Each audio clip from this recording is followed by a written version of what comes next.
लातूर जिल्हा मराठी पत्रकार संघात स्वातंत्र्य दिन उत्साहात साजरा। उपसंचालक सुनील कछवे यांच्या हस्ते ध्वजारोहण। लातूर जिल्हा मराठी पत्रकार संघाच्या वतीने 15 ऑगस्ट 2026 रोजी 80वा स्वातंत्र्य दिन अत्यंत उत्साहात आणि दिमाखात साजरा करण्यात आला।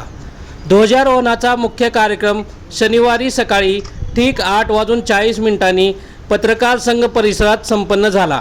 या प्रसंगी जिल्हा माहिती कार्यालयातील विभागीय उपसंचालक सुनील कछवे यांच्या हस्ते श्रीफळ फोडून व तिरंगा फडकवून ध्वजारोहण करण्यात आले। उपस्थितांनी राष्ट्रगीतांच्या सुरामध्ये तिरंग्याला मानवंदना दिली। स्वातंत्र्य दिनाच्या औचित्याने लातूर जिल्हा मराठी पत्रकार संघातर्फे गेल्या 2 दिवसांपासून या सोहळ्याची जोरदार तयारी सुरू होती।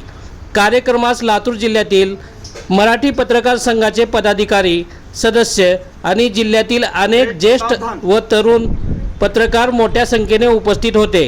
ध्वजवंदनानंतर उपस्थितांनी एकमेकांना स्वातंत्र्य दिनाच्या शुभेच्छा दिल्या।